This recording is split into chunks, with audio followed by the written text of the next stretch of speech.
This is the HomeTech Podcast for Friday, September 29th. From Sarasota, Florida, I'm Seth Johnson. From Reynoldsburg, Ohio, I'm TJ Huddleston. And from Pickering, Ontario, I'm Gavin Campbell. And welcome to the HomeTech Podcast all about home automation, home technology, Apple phones. Do we all have our Apple phones now? Have we all gotten our... We all got new ones. We all got new ones. Nice. Yeah, we're all there. Peer pressure. I don't think Gavin was supposed to get one. Seth and I were going to get one. I think we pressured Gavin into getting one. No, actually, my family did. They started looking at their phones, and their phones aren't getting iOS 17, so I had to buy the new one so I can pass down mine, and it trickles down from there, you know. So, yeah, family's going to be happy this week. Yeah, no kidding. So, yeah, well, how do you... Let's see, which one did you get, Gavin? Did you get the big one or the small one, I guess? I got the small one, and, you know, I've had the bigger ones, like the Maxes, for a while now, and this is like the first time I downsized, and I'm gonna see what it's like.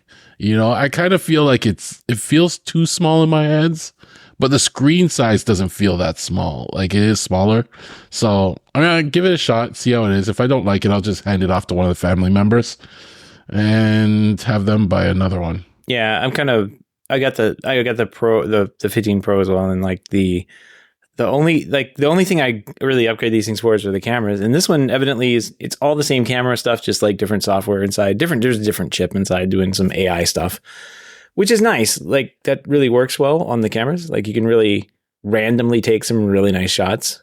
It just kind of does stuff and makes it look nice that you wouldn't be able to get out of even a normal camera, unless you really knew what you were doing and brought it to Photoshop. But the nice cameras are on the big one, the Pro Max. I'm feeling less. I mean, they're always there too. Like, they always get the upgrades there first, but like, I kind of feel like now that they've made it lighter, supposedly, like I feel like I should have gotten that one. I'm getting the FOMO of not having the nice cameras. It's a lighter phone. It's a little bit bigger screen. TJ's like, yeah, you should have gotten it. Mm-hmm. Only the biggest phone, biggest and best. That's it. Yeah, you always go with the big phone. I like to have the real estate. I mean, I use my phone for work and you know, whatever else when I'm out and about. So having the large screen is really nice to me. I don't think I would go crazy and get like one of those foldable phones. I feel like that's a little too much for me. But the Pro Max is definitely the way to go. I think the biggest difference is the 5x zoom for the Pro Max compared to the Pro, but I think like everything else is the same. Do you have 5x zoom with the regular Pro? No, just 3. Yeah, so I think that's the biggest thing with the cameras, the 2 more times zoom, if that's important to you.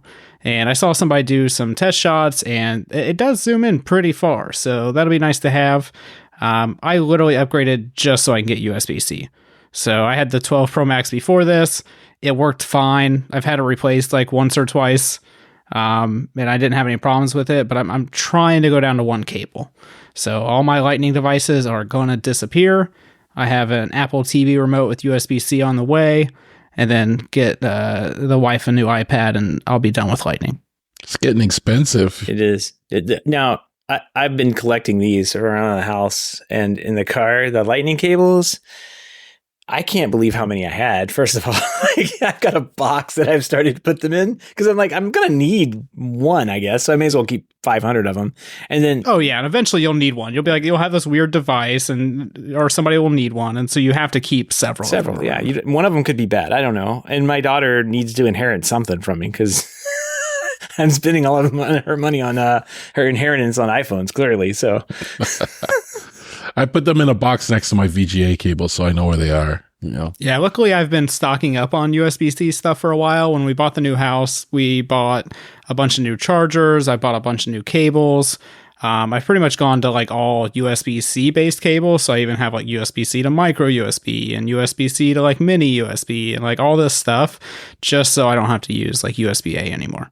I still have those cables floating around, but just don't use an Android USB-C cable on an Apple product. Apparently that's the thing. And that's what, like, all today. I woke up this morning, excited because my phone was coming in, and I'm scrolling through social media, and all I'm seeing is complaints about these phones. And I started to get a little nervous because people are complaining that they're overheating, that they chip and damage too easy, that the Apple case is too delicate. And, I started regretting my purchase, but you know what? My phone's been fine. It hasn't overheated.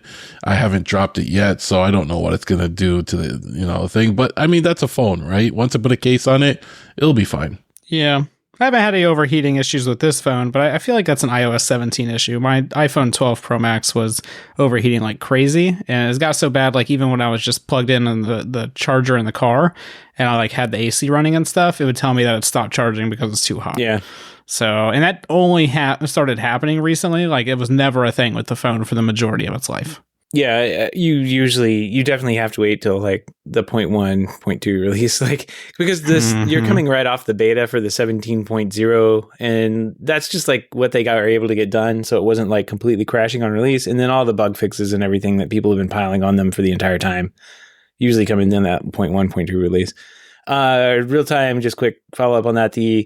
The Pro Max does have a larger sensor in the 2.8 lens, so the main lens, I guess. So that's it. That is a big, I mean, if you want to get darker photos and that kind of stuff and darker light areas, like there's a difference. So again, FOMO. So yeah, go with the big phone. You won't regret it unless you want it. I have like 14 days. Like, yeah, I think you just have to pay like a restocking fee, but it's probably pretty minimal. I don't know. Did you get it through Apple? Yeah. Oh, I got mine through AT&T and they're rude. So. Oh yeah, no. Apple has like a 14-day, no questions asked return thing, and you just like, hey, I want the other one, and they just swap it out, and like you pay the difference, I guess. So nice. Yeah, I don't know. We'll see what happens. Do it. I already bought a case for this one, and the little screen protector thing that I buy every year because I will break the screen. Do it. We'll see. We'll see what happens if I spend money before next week. I have a watch that's on the way tomorrow or by the end of the week or something like that.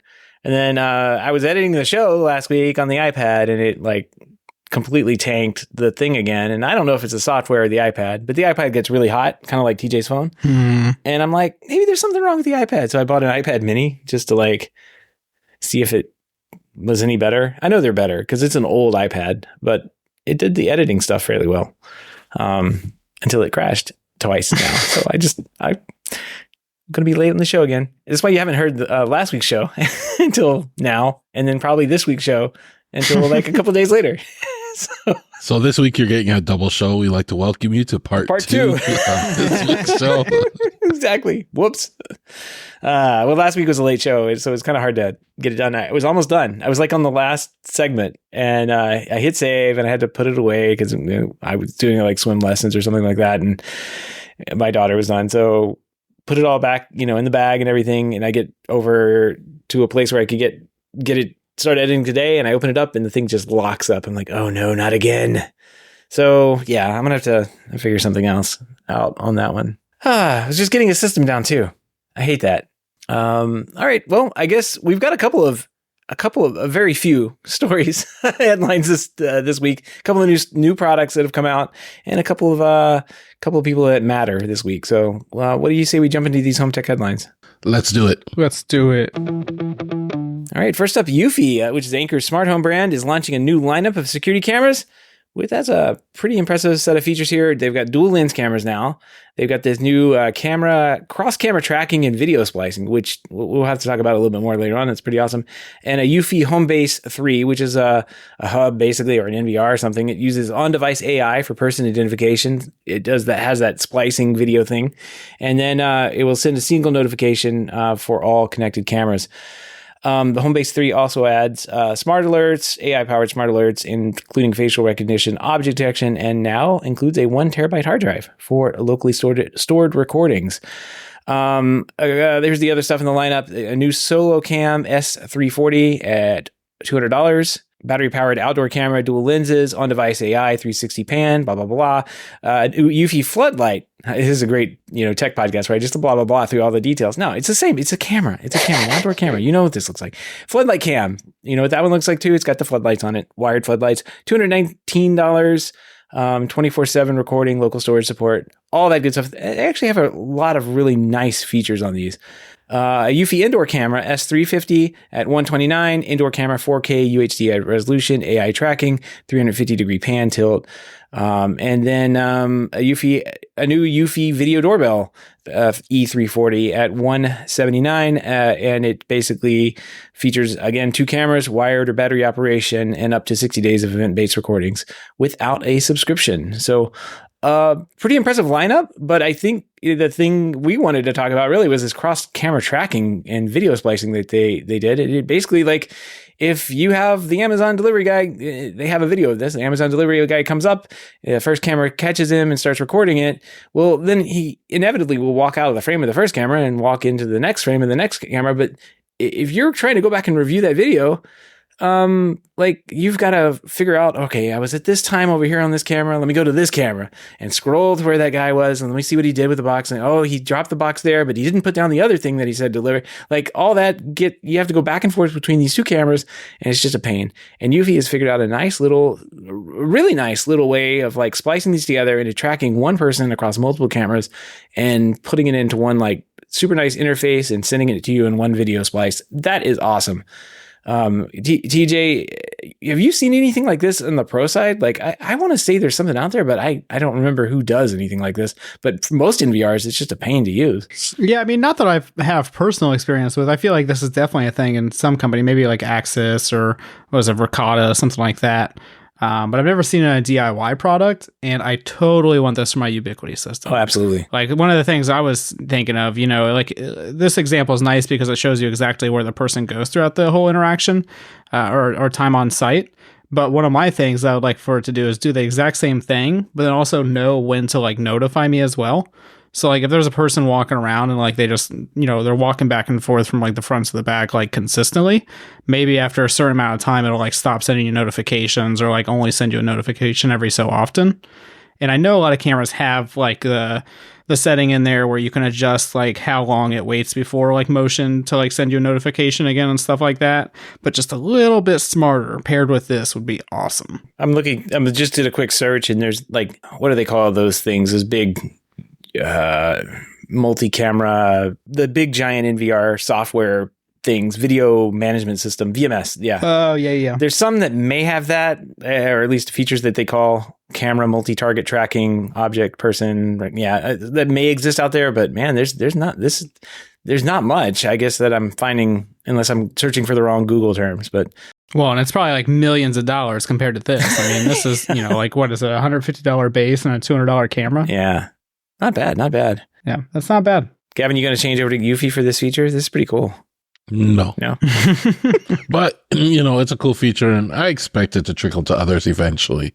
Like, somebody's going to see it, like it, copy it, and then, we'll get it in our products. We'll get it in Home Assistant in, like, 2 weeks. Yeah, if only they did PoE cameras with this, that'd be awesome. Oh, man. Could you imagine? I would consider switching from Ubiquity to that if they did PoE ones. Yeah, I mean, just this little interface where it has the timeline, the unified timeline thing. But it's not really a unified timeline. There's 2 timelines, one for each camera, but it switches automatically back and forth based on the person walking around. That's great. Like, you can watch what happened. So good. So smart.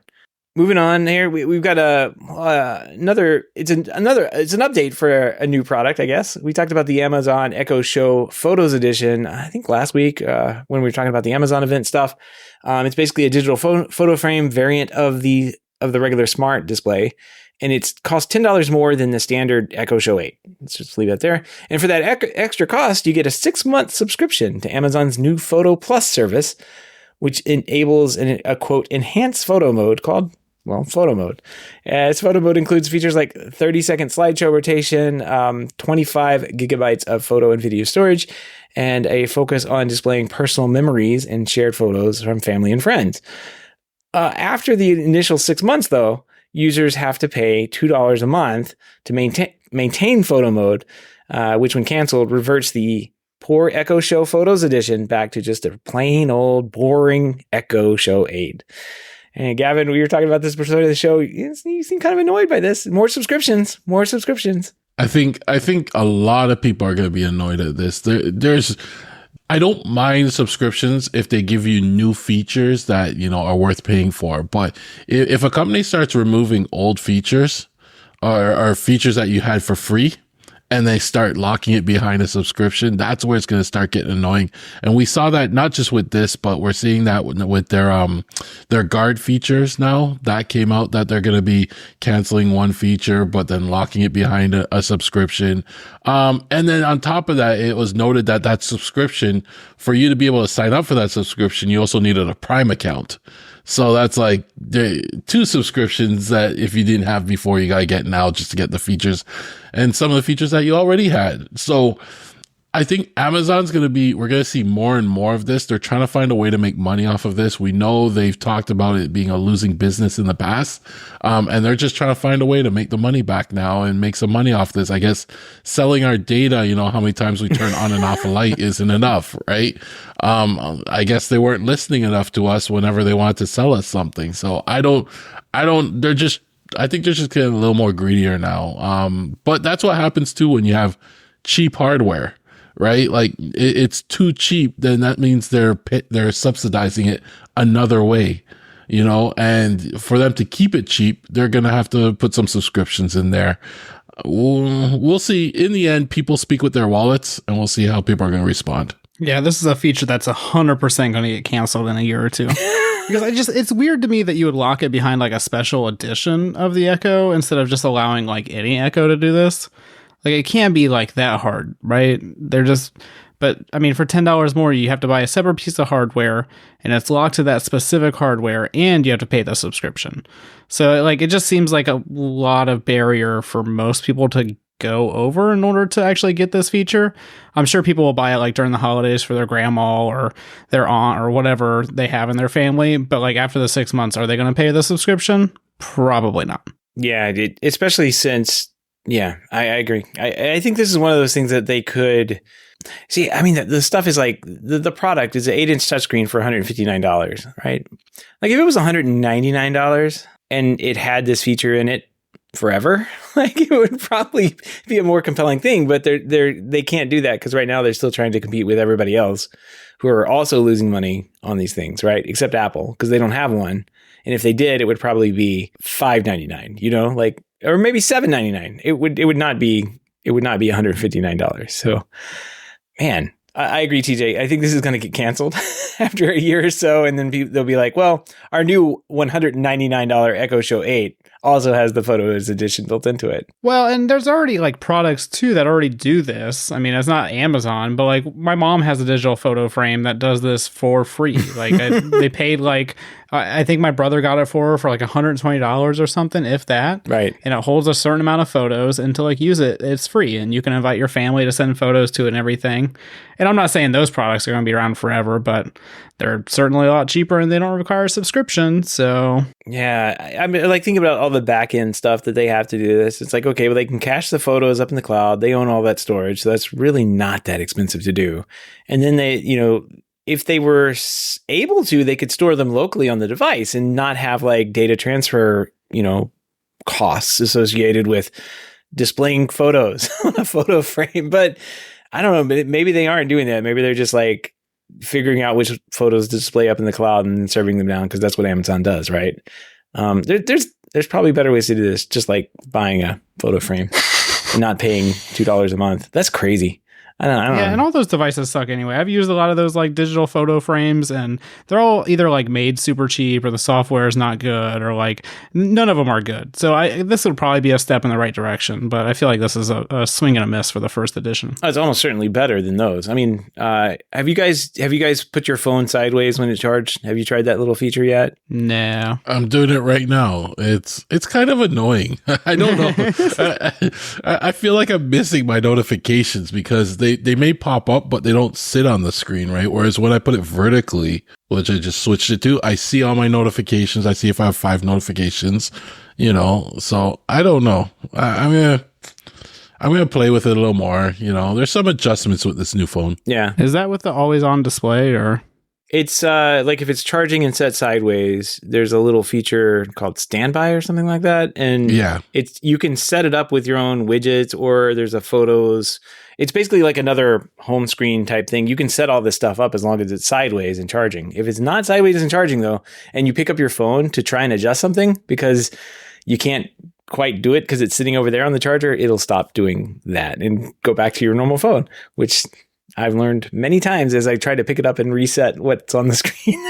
So, you have to do all your work there in the standby mode. But I mean, that's built into the very expensive phone that I have.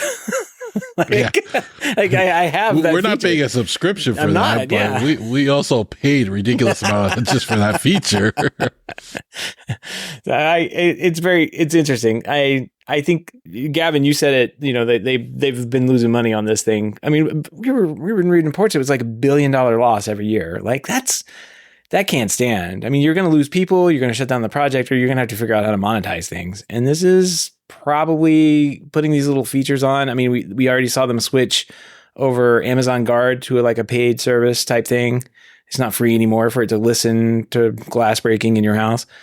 So yeah, that they're going to have to start bringing features that were once free and part of the ecosystem into these subscription things, or up the prices of the product to make them more, or to be less competitive, but make them more profitable on the market. Right? We probably won't see Google stuff last around too long. They're ending things left and right. So bye, Google Podcasts.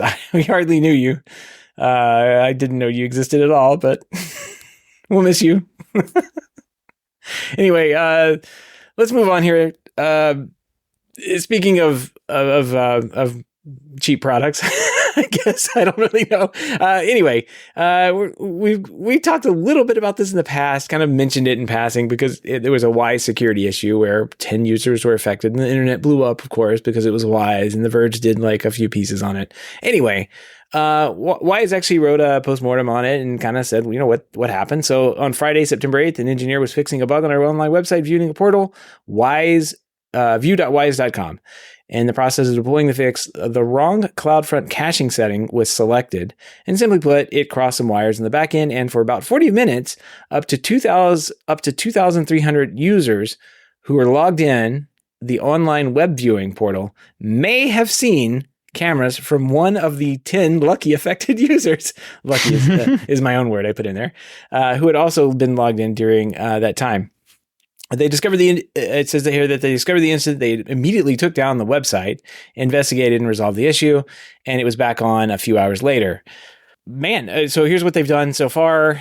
They've conducted detailed investigation, and due to the, quote, low amount of traffic, this site, they were able to analyze page traffic in detail and know exactly which 10 users were actually affected. And then they provided as much detail as they could out into the social channels of people that were complaining on Reddit. And let's see, where else? They notified the 10 people. They probably just could call them up because, it's just 10 people. And they limited more account permissions, updated company policies, did some training, did some admin alerts and that kind of thing. And they also hired an external security firm. So all the stuff that they went over here, this is what I love to see.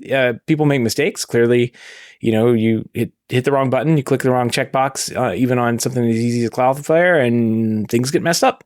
And at least they have gone back and tried to fix a mess. I'm glad that it sucks that only 10 people, it sucks that 10 people were affected, but I'm glad that it wasn't like everybody now can view the cameras of everybody else, and this company's asleep at the wheel. No, it sounds like they were right on top of it, and it took them 40 minutes to realize what happened. So, Gavin, you're in this area of the world, the IT/security focus in your day job. What do you think about the response here? I think, their postmortem post is pretty detailed. It probably took them a while to put this together, but I love how they poked at it and said exactly 10 users. They repeated that a number of times to kind of get the point across. I think people are overreacting with this. And you see people say stuff like, this is what you get with cheap products. Well, this happens to anybody. I mean, was it a couple of years ago this happened to Ring? Yeah. Right? Something similar didn't happen to Ring. It doesn't matter if it's cheap product. It doesn't matter if it's expensive product. IT issues happen. Security vulnerabilities happen. It's part of the course. It happens more than you think, because I can't count the number of times I've discovered something and just said, oh, this switch should be this way. Okay, done. We'll just pretend I didn't see that, like I didn't create a post about it. The biggest mistake would actually come out and say, and tell somebody, hey, I saw this switch this way. Then they'll make you do a lot more work. And I'm just joking about that because that never happened. But that never happened. Always fill out your paperwork. Saying, I always report it and fill out the paperwork. But I'm just saying, like, this happens a lot more than you think, and they never report it. So, good for Wise for at least coming out and saying that and pointing out that it was just 10 users. But some people, it seems like some people on Reddit, some people on Mastodon, some people on X, they just have it out for Wise. They just want them to get hurt by this, and they're pushing like cancel Wise hard for some reason. And I never saw them push cancel Ring, well, so I don't know. They did why, that too. They definitely did. Well, yeah, but it's and just, Eufy and everybody. No, like certain people, but and the other thing is, I was thinking about this too, like, because Roku has to deal with Wise too, right? Even though they won't really say they're Wise products, if people know they're Wise, they look like Wise, it's probably back end software is a little different, but who knows if it was shared code or something? Who knows?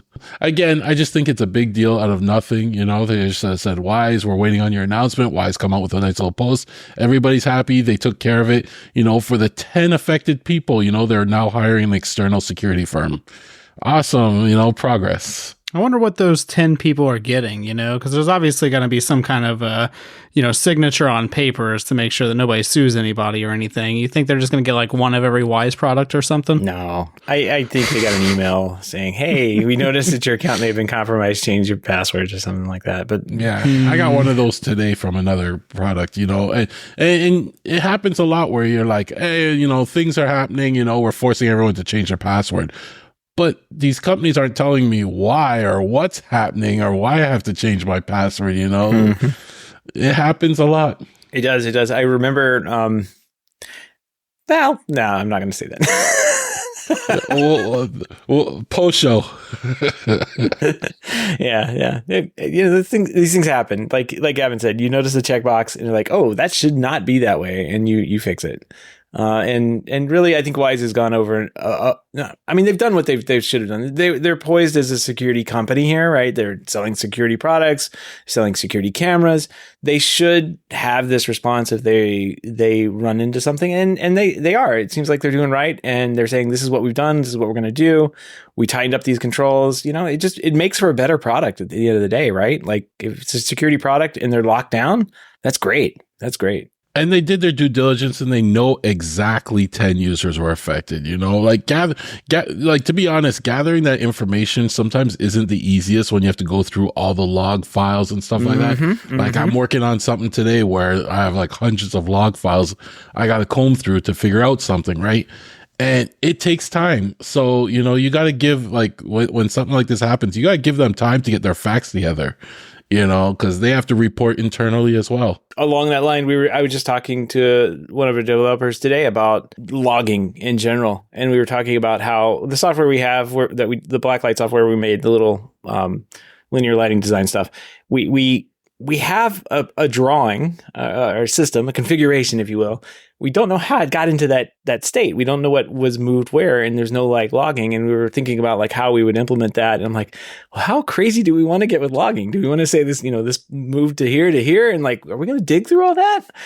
Yeah, we could. The answer is like what you're talking about. Like, yeah, we could. It would just be like a nightmare, and not very useful for most people. So I know it's one of those things, like how much do you log? But it would be nice for us to be able to go back and find out how a drawing got into a particular state too. Like who made the last change? What happened when they made that change? Did it, so yeah, all that fun stuff. It goes into every bit of development, and then also into like the IT part where you're doing all the settings and stuff. It's no fun. I guess is what we're saying. Logging's no fun. Gavin's like, yes. Reading logs is just as bad. Title of the show. Yeah. This Eufy video merger thing. That make it a little easier. Yeah. If logging was as easy as the Eufy video thing, if they could take the Eufy home base and make it a Eufy log base 3, I would buy it for $149. If it would read my logs and splice it all together and tell me what happened, that'd be great. Well, actually, yeah, we have tools that do that. They'll take 10 logs, they splice it all together so that the times all line up. Nice. So you don't have to jump from log file to log file. You just follow one. We actually have tools to do that, but it doesn't make it any easier. It's still hard. Yeah. Yeah. No, there's massive companies that's all they do, the logging ingestion. Like you just send them the logs and they process them. Yeah. All right. Let's move on here. Well, we've got two companies that are really competing on like who's going to matter this week. First up, ZemiSmart. They've released the new M1 Matter-enabled hub. It acts as both a Zigbee hub and a Thread border router. So you get two for one. The price is $49.90. It's powered by USB-C, connects to your home through an RJ45 Ethernet port, but it doesn't function as a Matter controller. You still need a separate controller for your platform. So, Apple, HomeKit, Amazon Alexa, you still need all that. But to integrate with Matter, it can do it that way. To integrate with Thread-enabled devices, it's limited not to Matter Thread devices. It's only going to configure those to the ZemiSmart and Tuya Zigbee child devices. So a lot of like asterisks on this one. Man, I'm having a hard time of giving this one a Matter award, but I guess thanks for trying ZemiSmart. It seems kind of cool, like to have a little like all-in-one device to kind of like bridge things together. That's kind of nice. This one's all over the place, I think, on like how confusing this actually makes. Like, isn't the hub supposed to simplify things? Why does this one make it harder to understand what's happening? Well, it just fits right in with Matter. So, as confusing as everything is, this just fits right in there, Yeah, it kind of seems like a pointless device to me, but it's a bridge. It's bringing things in from the Tuya ecosystem into Matter. So everything Tuya will translate it from Zigbee and give you a Matter output so you can connect it to your Matter ecosystem. Yeah, it seems like it's just doing something that we already have out there anyway. But ZemiSmart has their name on it, and they put Matter on there too. Nice little Matter logo. So, yay! So the next company, of course, Aqara. That we've got to talk about them because they unveiled, or really, I guess I feel like this has been out, but internationally it's been launched now. It's the Dual Relay Module T2. It's a compact, versatile 2-channel relay that controls various electrical devices like lights, window coverings, boilers, garage doors, and pretty much anything that can be controlled with a relay. It's available on Aqara's Amazon stores in North America and select European countries, as well as through the Aqara retailers worldwide. Supports both AC and DC power sources, offers wet and dry contact modes, making it easy to integrate with non-smart appliances and bring them into the smart home setup. So basically, this is pretty much a Shelly, but with Aqara on it, right? That's what it looks like. with Matter. Oh, it's got Matter and Zigbee. Yeah, that's a big difference, though. I don't know of any other Matter relay, to be honest. Oh, well, keep in mind, this relay is actually Zigbee. You're getting the Matter through the fact that you're connecting it to their hub, which will then translate it into Matter to connect it to everything else, right? But the actual device itself is a Zigbee device. Looks a little bigger than I don't know. It is a little bigger than the Shelly. I think it's 4.5 centimeters. That's right, centimeters, wide and tall. You're probably looking around for a ruler right now. What is that in AK-47s? I don't know. Got them both on there. Both. Oh, you got them both. So yeah, I was checking it. It was like 4.9 centimeters wide and 4.5 tall and 2 point something thick. So it pretty just small. but it felt bigger than the Shelly, especially the new Shellys. The other thing I couldn't find was how many amps it supports. I was really curious about I couldn't figure out the amps, but it's probably in the documentation somewhere. Yeah, Shelly's running under 4 centimeters tall, and then about 4.2 wide, and then deep. Shelly, I think, hasn't beat because it's like 1.5. So that's a yellow one. But the relays aren't very much different in size. Every centimeter matters when you're trying to shove it in a box. Yeah, I know. That's what I was Exactly. thinking. All the wires and everything. Oh man, I've done that a couple times and just gave up and just took the Shellys out. And I'm like, oh man, I'm not going to get this in there. I'm going to have to cut in a box on the other side of the wall, put this stuff in, and wire it back together. Well, if you got a single gang, you can always do one of those low profile boxes I had to use all over my house. That'll work great for that. For what, a Shelly or for what? Well, for cutting it in on the other side. Yeah. Well, no. So is it a single gang switch that you're talking about though? I was trying to make a single gang switch into two switches, and then one I wanted to have a dimmer on one switch and then the Shelly switch on the other switch. So I was complicating my life. I should have just done both of them a switch, but I wanted to dim the bathroom lights and not. Oh yeah. I feel you on that. I gave up though. It didn't work. Didn't work as planned. It's a lot of sweat and didn't get that project finished. Did you ever get your kitchen stove exhaust fan finished? No. I was thinking the same thing. I think I might as well ask about it. You know? Yeah. I was. It's funny because I was cooking the other night and my wife walked by and she goes, "You always leave this on," and hit the thing, 2 or 3 times to knock it off. I'm like, man, I need to finish that project. I need to hook it up so it turns it off. One of these days. That one hasn't beaten me. The bathroom lights beat me, but that one hasn't. That one hasn't gotten me down. I still have stuff to do in the kitchen. I have LED tape lights to hook up and all sorts of fun stuff. So got to catch up with TJ. Keeping up with TJ. That's right. Mm-hmm. All right. Well, all the links and topics we discussed tonight can be found over on our show notes at HomeTech.fm/435. All right. Nothing mailbag this week, but we do have a pick of the week, and this kind of goes along with my not reckoning, but reaping of all of the lightning cables and USB-A cables around the house, and trying to scrounge up USB-C cables and all that stuff.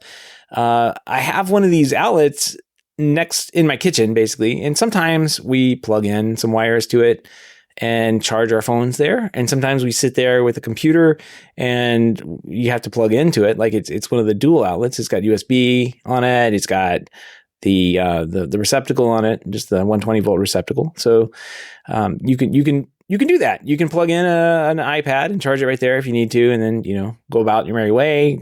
And it just makes for a nice little thing. I think everybody has seen these now. They're all over the place. Well, I was like, I need one that has USB-C now. So I went to Amazon and was looking around, and I found this. It's called the Amerisense GAN 65 watt 6 amp 3-port USB wall outlet 15 amp tamper resistant receptacle with 2 USB Type C and 1 Type A port, USB charger for USB-C laptop, iPhone, Samsung, LG. That's a heck of a product name, but that's what it is. Oh, also UL listed. And TJ, you have to scroll down and see the baby putting his finger in the thing. Ooh, let me see. Yeah, that's required. I think it's probably just going to be the show art tonight. This thing is $50, and it's got 3 ports on it. It's got the USB-C for the iPad, for your phone, for your laptop. Because if you plugged it in, it's got 65 watts on it, and then it also has a fast charge Type A port. Like if you have an old legacy device too as well, you can plug that in as well. So I don't know. I saw this and I'm like, hey, this is great. And then you came up with a better one, I think. So why don't you share your anchor one? Yeah, so this is kind of close to me because when I moved in, I put a couple USB outlets in a couple different spots, and they're all like the 2, AC ports, and then a USB-A and then a USB-C port. But the problem is whenever you have USB cables plugged into it, you can't plug anything into the regular outlets anyway. And so it's just basically useless most of the time. And so this Anchor one I actually found, I'm glad we found this the same week, Seth. I found this Anchor one that is 2 USB-A and a USB-C port, but it replaces the top AC port on the outlet. And so you just have the 3 USB ports on the top, and then you have 1 regular AC port at the bottom. And I really like that design because it looks like they're spaced out enough too, to where it looks like you'll be able to plug something in at the bottom pretty easily without messing anything up. So I think I'm going to get these ones, or I'm just going to wait until more powerful ones come out. Gavin, which one are you going to get? We've given you 2 options here. One has a very long title from an off brand. It's 65 watts though. You can charge a whole laptop off of it.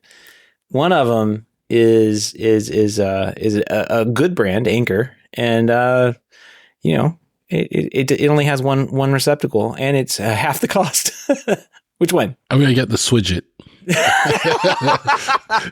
this was starting to look like at this point it looked like Swidget. I had the Z-Wave modules, like you control the port, and it's a Z-Wave repeater, and at these prices.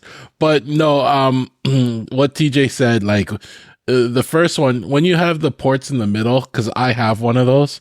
Whenever I have a USB plugged in, I can't use any of the plugs. It's so annoying. Yeah, it's pointless, right? So,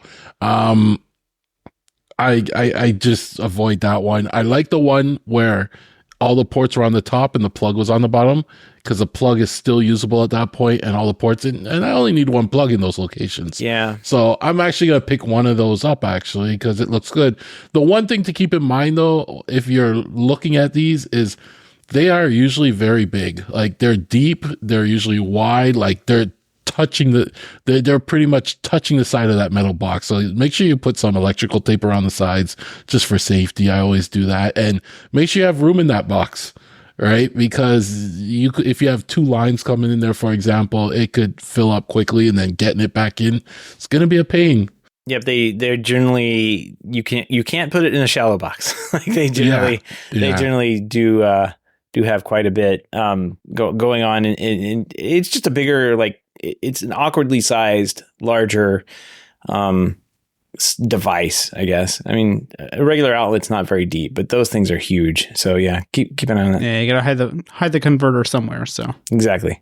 Well, I think I may go back, because I really don't have the requirement of charging a laptop, and if I did, I could plug it into this one.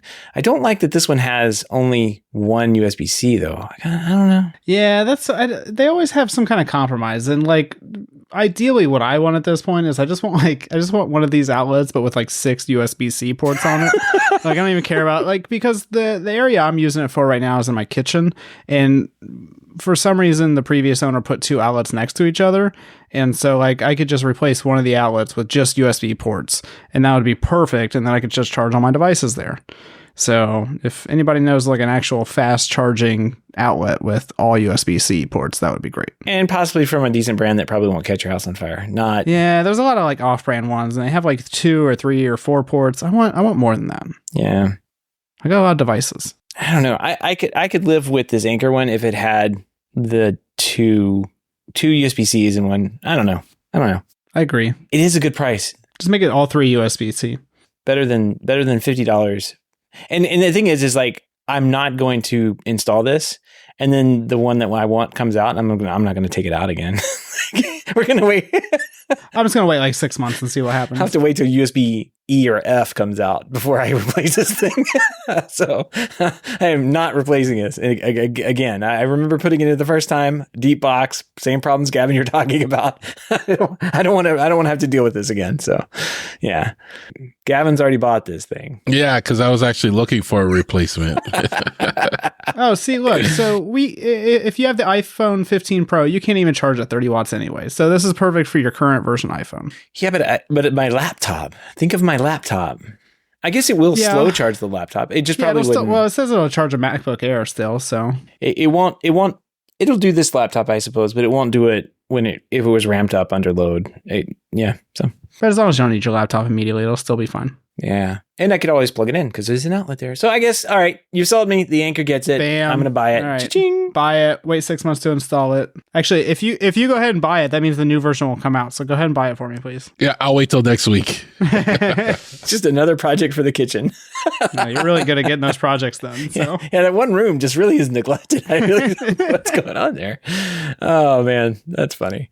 All right. Well, if you have any ideas on where we can get a 6-port USB-C wall outlet, or questions, comments, picks of the week, or great ideas for show, give us a shout. Our email address is feedback@HomeTech.fm, or you can visit HomeTech.fm/feedback and fill out the online form. All right. Well, we talked about projects I might intend to do. I might not. I have no idea. We'll see what happens. It's in my cart.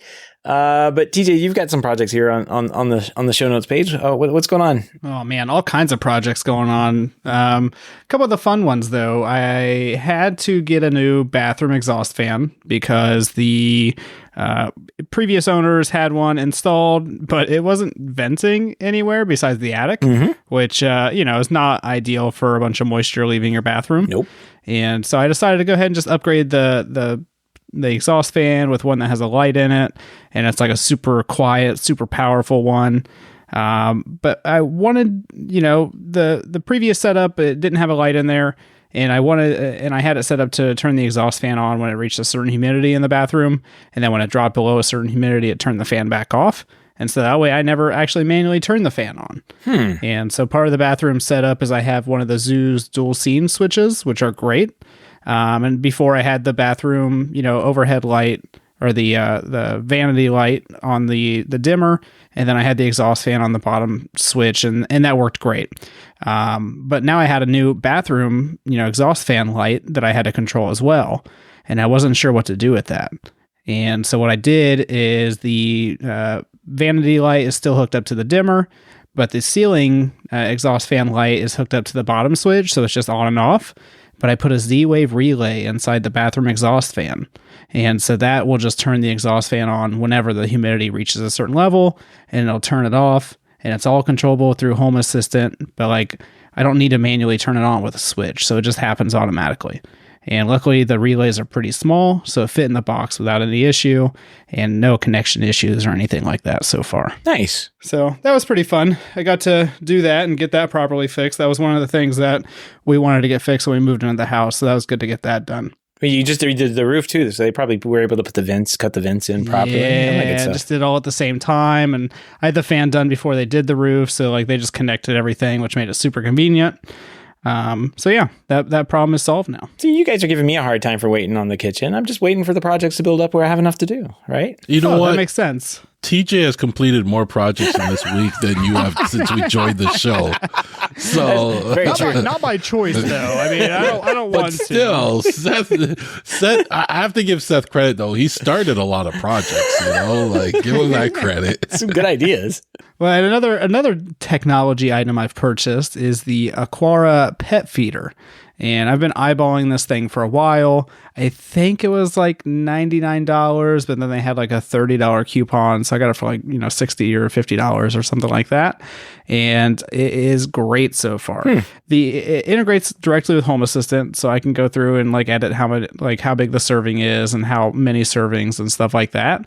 The only downside I've encountered so far though, is I'm pretty sure it only goes up to 99 grams for the serving size. And so I'm not really good with measurements and stuff like that. And I feel like it's probably not accurate anyway, whatever it's actually dispensing. And some of that might be the actual food or something. I'm not really sure. But I have to put like 8 servings. And so it'll just go through 4 different versions where it spits out the food or something like that.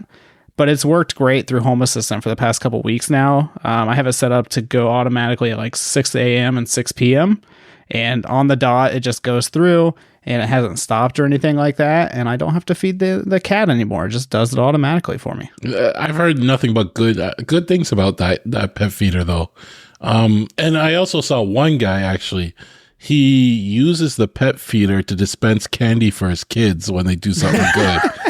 Right, and it actually works. When they do something that would good, work with M&Ms and Skittles and stuff. That's sure. what he did. He put some M&Ms in there, and it dispenses candy when they do their chores and stuff like that. So, if you need ideas, there you go. Feed your kids like you feed your cat. Those kids must not be that old though, because the lid isn't that hard to get off. So you could just open the lid and take all of it. Luckily, my cat doesn't have thumbs, so I don't think she's going to be able to do that. I think I just gave Seth some ideas. Yeah, I think I did. I was like, wonder how I could use this. Although my daughter, she's clever enough, she'd probably get into that. Yeah, I mean, it's got little 2 little push things you got to use to get the lid off. You don't just lift it up. But I feel like any of age child would be able to figure that out. You lock it down. You gotta lock it down. So they can't get into it. Yeah, duct tape all over it. There you go. I figure it's got to be a more technology way of doing this, like an alarm or something you could set on it. So if she gets into the top of it. Yeah, like a vibration sensor or something. Yeah. Maybe. It's a tilt sensor or something. Yeah. But it works great, honestly. If you have a small animal like a cat or a small dog, I see Dim Sum over there. He might like that, He But, eats wet food now, or else I would have had that long time ago when he had his kibble. Yep. I did see a wet food one online. I don't know if it integrates with Home Assistant though. So No. but yeah, definitely worth it. I'm glad I got it, and this is going to make like trips easier because most of the time when we leave town, we'll just put out like a ton of food for the cat. And our cat's a little fatty, and she just eats all the time whenever there's food there. Yep. Which I can't blame her. I'm the same way. Whenever there's food in front of me, I just eat it. So, but that'll make that easier, and we just don't have to manually do it anymore. My next step is a robot litter box. I was gonna say that. I'll get that this holiday season. Yeah. Then you can have a pet without having a pet. It's Oh my just god, this is my dream. Yeah. Low maintenance pets. Yeah, now I just need one of those like pooper scooper robots for the lawn, that way I don't have to worry about the dog poop anymore. There you go. Or I remember there was one we talked about. It had laser or something that he would mark it. It would mark where the dog squatted with a laser. It would mark it with a laser, so you go out and find it. But that's halfway there. You just need a robot to pick it up after that. That should be easy to do. Mm-hmm, mm-hmm.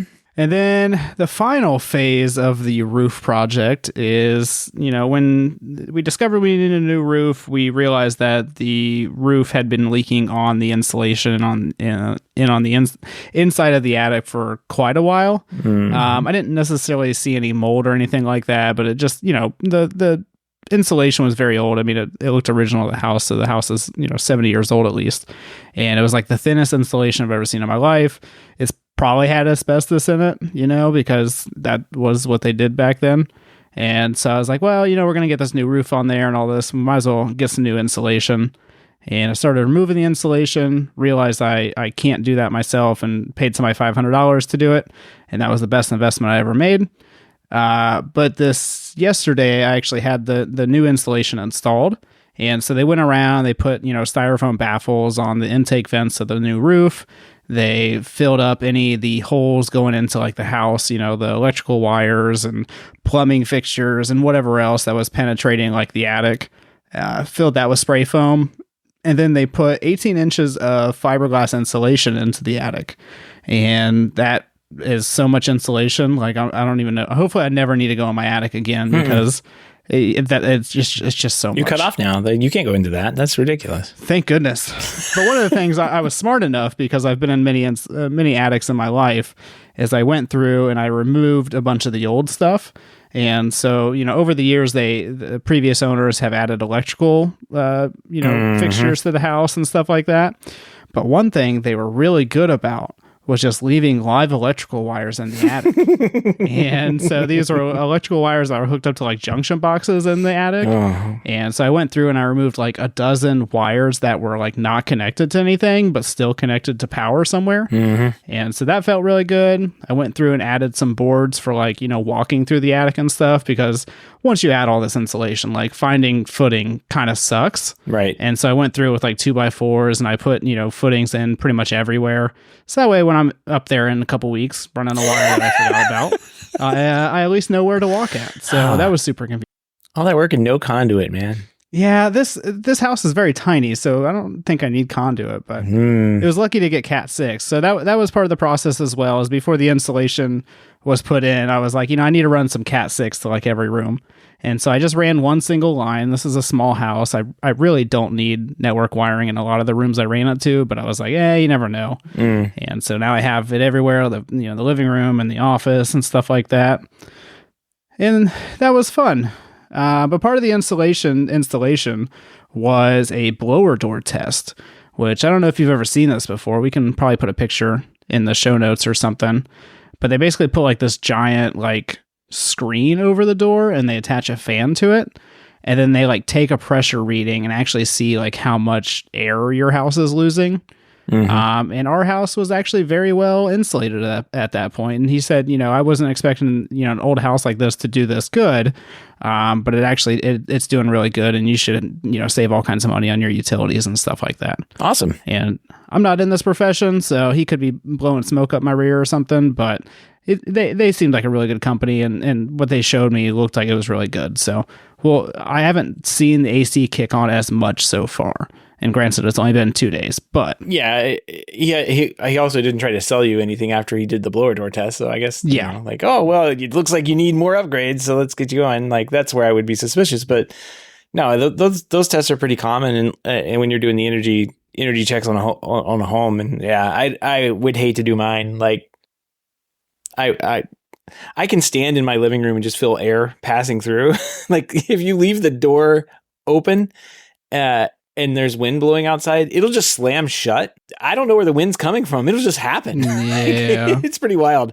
Because these windows here are like 1969. I mean, it just blows right through. So one day I'll get it fixed. Yeah, we got lucky with our house because the windows are all relatively new. Like, I don't know how new they are exactly, but like the oldest like exterior pieces we have now are our doors, and we'll get those replaced at some point. But overall, we should be a lot more energy efficient, and I get to get a 30% tax credit back or something like that because of the green energy deal, that passed through Congress and all that good stuff. So I think I get like $500 back on my taxes for it. Nice. So well worth it.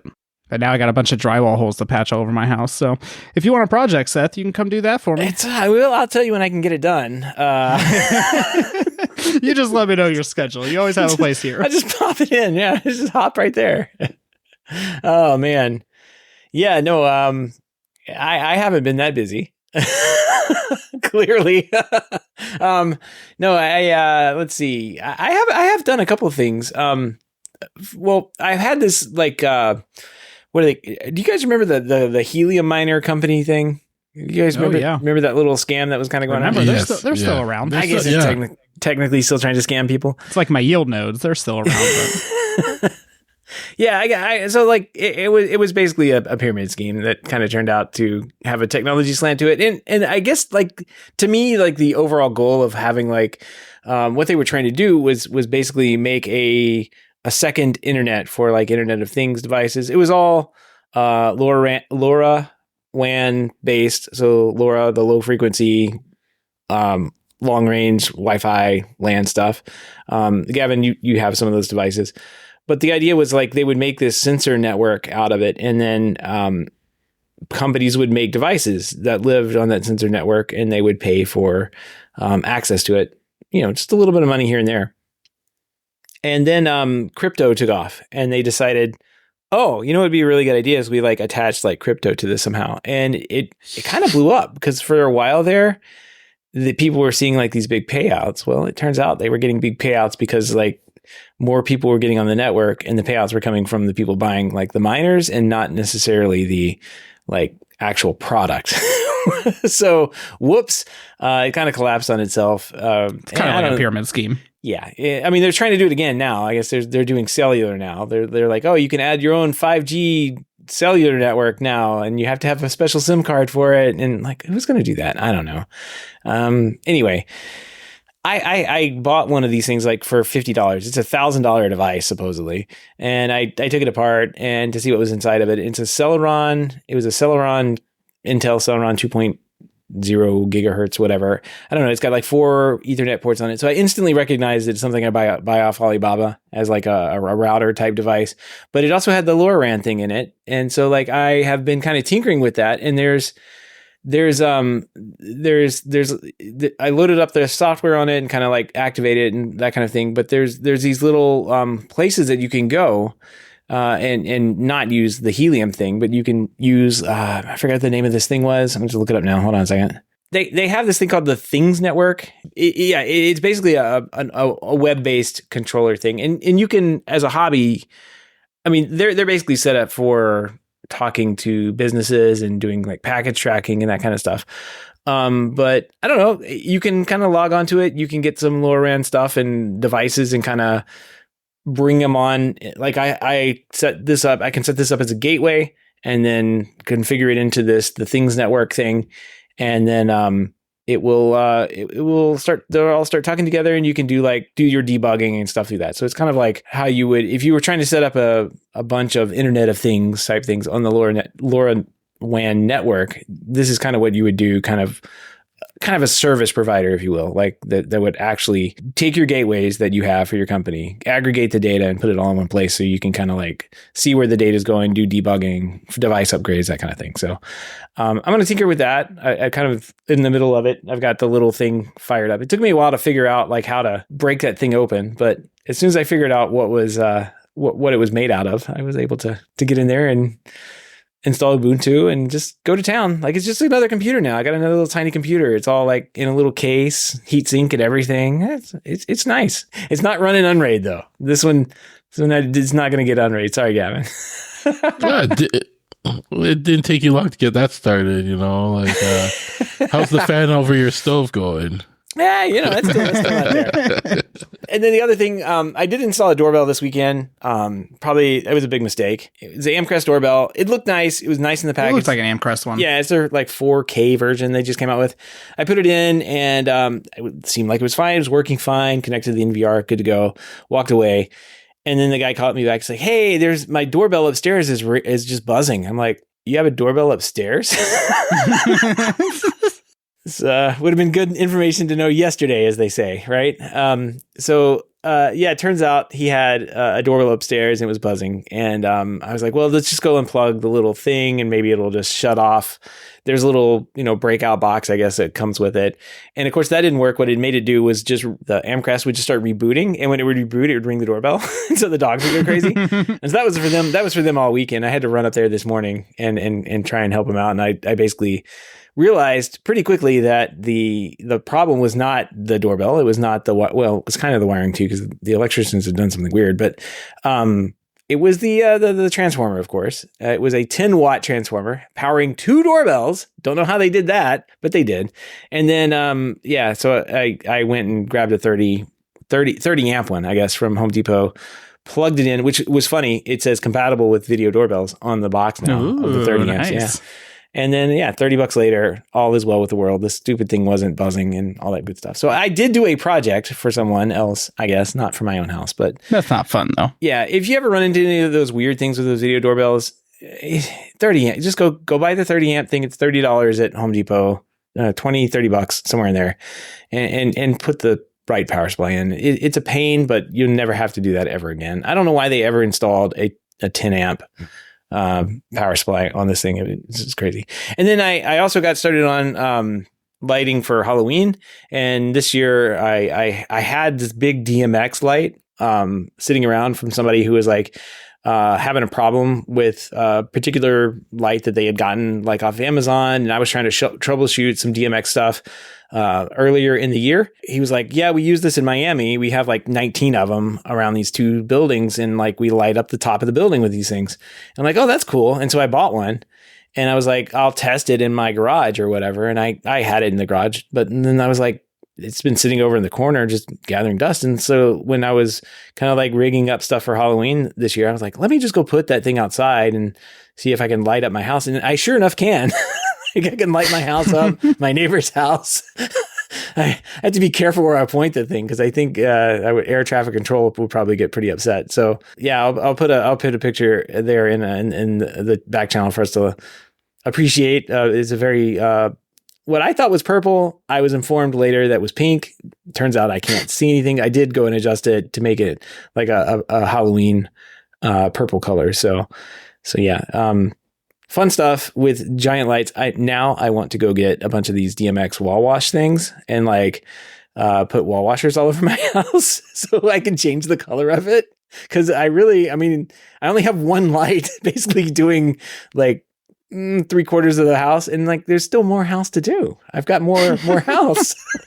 So I want to have a bright red and green house for Christmas. I want to have a, red house for Valentine's Day, something like that. This seems fun. I could get behind this. You don't have little tacky lights anywhere, like the Christmas lights, fairy lights. You don't have that. Like I can't have that up all year, but I can put these in the ground. I can mount them to the house. Done. I'll let you know how that project goes, Gavin. Yeah, you'll probably get through 1 or 2 of them, and that's it. No. The wiring is there, oddly enough.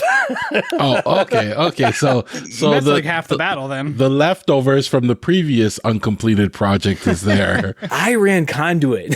Like I was expecting that one day. Unlike some people. I have conduit in my front yard that I ran when we did landscaping, but we lost the ends of it. So to find where it comes out is somewhere underground now. We had them marked, but we lost that over the years. So, and in terms of your doorbell, I know you were saying 30 amp. I think you meant 30 volts. So the transformer is 30 volts. 16 to 24 volts, 24 volt, but yeah. 30 amps. 30 amp. Yeah. The amp is like the push that it has. And it really, they didn't have like the wiring. The wiring was horrible. But since it was a 10 amp, 24 volt transformer or whatever, that didn't have it. And like I pulled it off. I'm like, oh, this is the voltage it needs. It's the voltage. It needs up to 16 to 30 volts. Yeah. Yeah, but the problem is once you get the amperage as well. Yeah, when you get down to the end of that tiny wire, the voltage actually drops, and so it won't be 16 volts at the doorbell anymore. And so if it's 30 volts or something like that, by the time it gets to the end of the wire, way far away, it'll be 16 because you have to have that amperage to push it. So, so that's why I always go. So Elk makes a plug-in transformer for this exact case, where if you don't want to do like the hardwire one that's like attached to your panel or whatever, but you always go, or I guess good rule of thumb is you always go with the 24 volt 30 amp, and then you should not have any problem with any of the doorbells. Because, when they were installing these, nobody was doing video doorbells at the time. They had to press a button and a power supply, and like that was it. Shorts out the And so so they might have had the right voltage, but they didn't have the right amperage, and that's a lot of the issues with these ones. Yeah, I did a little reading online, and I suspected that was the case. But when I got out there and saw that it was, I grabbed one on the way. I grabbed it just to 30 amp just on the case. And I got out there and I'm like, oh, there's the problem. Turn the breaker off, 3 wires, I'm done. So yeah, it was. Yeah, it's pretty much a standard thing for me now. Is like I always just replace it. It's like I think it's like $20 or $30, and it doesn't take that much time to actually do it. And if I'm lazy and it's like a client's house and we don't like hire an electrician, I just do the plug-in ones as long as there's an outlet. I see what you're talking about. Yeah, these are like the security ones that you get for security system. Yeah, they work great. Yep, that makes sense too. Cut the wires off. You don't have to get in the panel or anything. 45 amps. Yeah, you can run it over just a pair of big boy a Cat 5, like just a single pair out of there. There's no voltage drop at the end of that. That's funny. But yeah, I always buy the Elk ones. I always had the best of luck with those ones. Good point. I'll put a link to those in the show notes as well. So TJ and Gavin, TJ and I have been pretty busy. What have you been up to? It was iPhone upgrade week for me, so I was busy doing that. I did that too. Well, yeah, but I got mine. You didn't even list that, Seth. You guys got yours on release day. I didn't. I ordered mine on release day and got it 2 days later. So it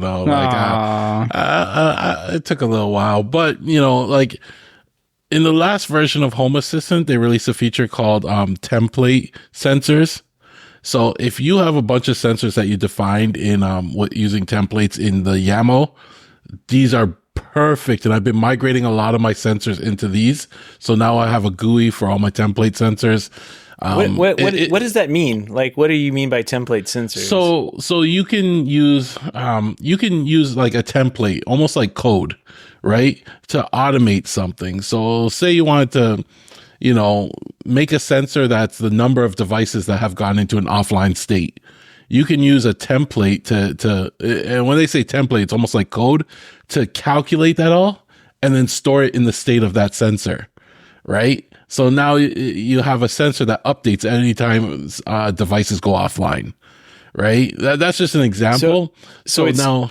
I guess it's part of the architecture I don't really understand. So it's storing the state inside. It's a little bit more advanced when you start doing stuff like that. But in essence, you can make sensors for almost anything just based on kind of code, right? And you can count the number of devices that are in the on state, number of switches in the on state, and store that as a value in a sensor. So then you have that sensor that you can use on dashboards that will show you how many lights in your house are on, for example, or stuff like that, right? You can create like a sensor that takes every power measuring device and just puts them into one, right? And then how many windows or doors are open and stuff like and you can put that on dashboards, and it's an actual sensor that you can act on. Oh, okay. Right? So it's pretty, when you start getting into that, you start doing a lot of stuff. That's what a template sensor is. It's like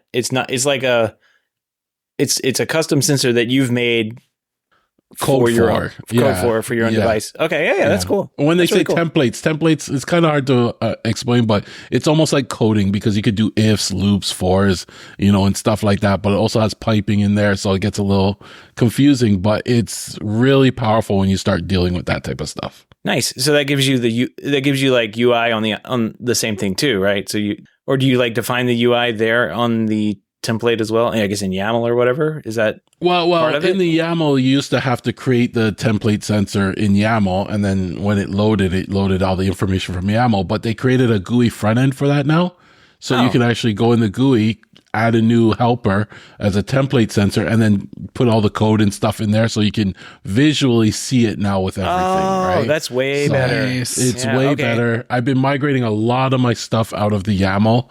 As they add it to the user interface, I spend some time and migrate it over. And one day I'll have no YAML stuff at all, I hope. You'd be kind of sad if that happened, I think. I learned all this YAML for nothing. Yeah, exactly. But yeah, so I've just been doing cleanups, and that's a very powerful feature that they added recently. What do you get now that they have the template helper thing? Like, what do you get more than what you were getting before? Is it just that it's just visually you can go in and kind of manipulate it versus having to go to code? Or correct? Okay, so it's just more of an efficiency thing. Like, if you needed to change something, you don't have to remember the YAML stuff. Exactly. You don't. Well, okay. You don't have to remember to go into what YAML file is in and edit YAML and stuff like that. However, I still have some in YAML because they're too advanced for that basic GUI. So I had some sensors that I had attributes, and I had code that added attributes of lists and stuff like that in there too. There's no GUI for that yet. I might, ping them and ask somebody to add that, but or I'll find another way around it so I can use the GUI too. But as I keep moving stuff to the GUI, I always go through every now and I clean up my code and make it more efficient, or find other ways to do things so I have less YAML. Yeah. No, that makes sense. That's really cool. And that kind of gets it back into the main interface, which, I don't know if we've said, I think I kind of mentioned this, but you can get to it on a web page, but you can also get to it on your phone. Like, it's the same interface. It's wild that literally all the stuff you are doing, you can do on the phone app. I can't think of very much. You may not want to add a YAML on your phone, but I guess maybe you could. You don't want to, but you could, because there is like the Studio Code plugin that lets you edit the files directly in the browser too, right? So you could do that technically on your phone, but you probably don't want to. But I have, when I was in a situation where I wasn't near a computer, I had to fix something quickly. And I was able to do it on my phone. It wasn't pretty, but it worked, right? I was able to edit that code, right? Yeah, that's really cool. And if they're moving all of that out of the code side into a more graphical thing, just makes that more accessible. Like you said, if you have a problem, you want to fix it real quick and you're out of town or whatever, you can't sit down at a computer, you can fix it at a restaurant, in the car, coffee shop, whatever. You're done. You don't have to worry about it. I actually wrote my own. Here's another thing. I wrote my own add-on last week. So they have an add-on that translates a switch into a light, I think it was. So basically, if you have a switch device, you can switch it over to a light. And basically what it does is it creates a light entity, but then hides the switch one, right? And it's just more for, like how you want to sort your devices, right? That switch, you might actually want it to be, represented as a light. Well, I had a case where I needed it the other way around, where I had entities that were lights because... They need to be switches. Because Bond Hub liked to do things like my fireplace switch was actually represented as a light. So when you have it that way and you tell your Amazon lady to turn on the lights in the room, it was turning on the fireplace because it was represented as a light, right? Yep. So I actually took the code, and this is what I really like about a Home Assistant. I could get the code that they had for their switches light and then modify it and adjust it however I want, and then put it in as my, an updated add-on. So I kind of reversed a lot of the things, and then I took out a bunch of things I didn't need, and then, created my own add-on that did what I wanted to do. Yeah. Right. And you could do that with every piece of like Home Assistant. You know, if you on their webpage, there's actually a link to the actual code in the GitHub that you can click on, and it'll take you to the module that handles that add-on or integration, and you can make a copy of it and make a few tweaks and then add it to your own Home Assistant with your personal changes to it, right? I would commit it back to the project, but I really suck at GitHub and Gits and all that. If I really understood that, I would commit it back and like get involved in that. But I really can't get my head around that. So, I'll submit a feasure request and hopefully someone else takes it. That's my life right now. So maybe I can help you. I can help you with that, and you can eventually help me with my home assistant. I don't know. Like, I'm pretty happy with my. You just didn't update my now. thing. I just come in and update it. Yeah, I update it. It does actually do one thing in my house. It takes a Shelly button thing and turns on a Wemo switch. I mean, it does that really well. Ooh, awesome. Yeah, I mean, it does. And I was going to do the lighting stuff the other day through the Ring. I'm not really happy with their interface on how to like do many things, I guess, like time-based things for like the light sensors and that kind of thing. It just got a little unwieldy and out of hand. So I'm going to have to either revisit that or chat with you or someone. Yeah, just let me know. You can book me. My rates are great. I have your calendar link. Yeah. Or we could do, we could swap. You teach me this Git stuff because there's the Echo.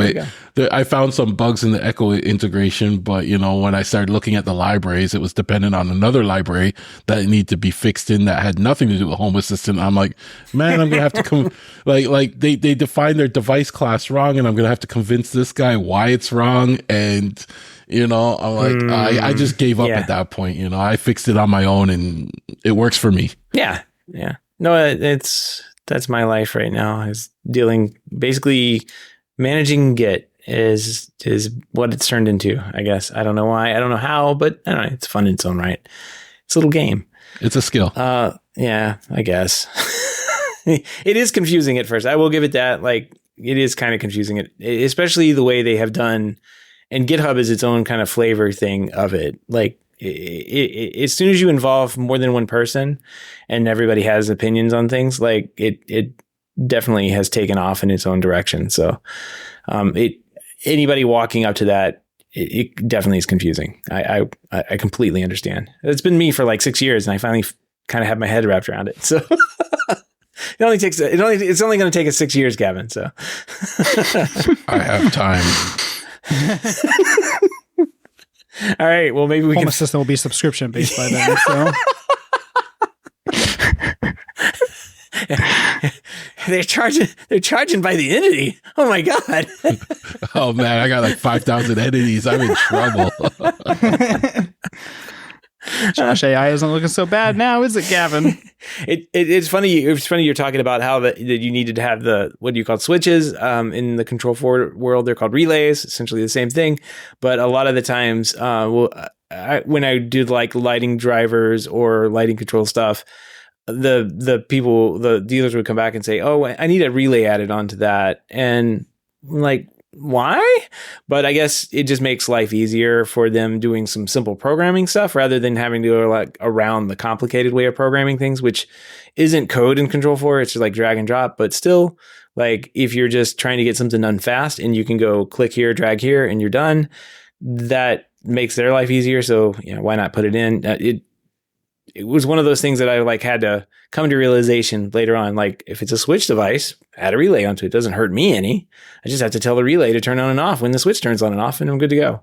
And they can use that for whatever they want to use it for. Yeah, in Home Assistant, the device type is really important. They call it the domain.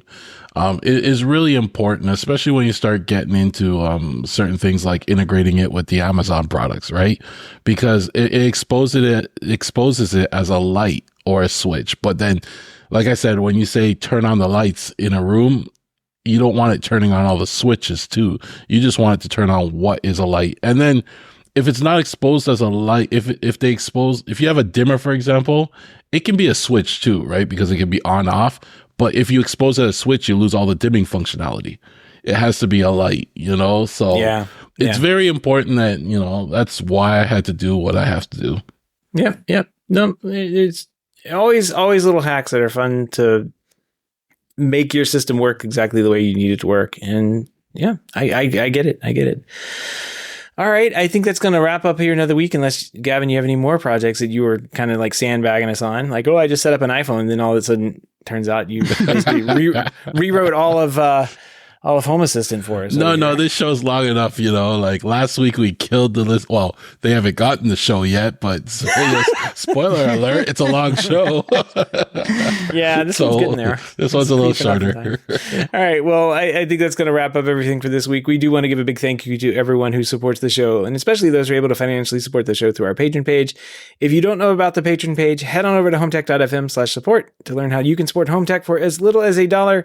Any pledge over $5 a month gets you a big shout out here on the show, but every single pledge gets you an invite to our private Slack chat, The Hub, where you and other supporters of the show can gather every day for all sorts of fun chat about iPhones and USB-C.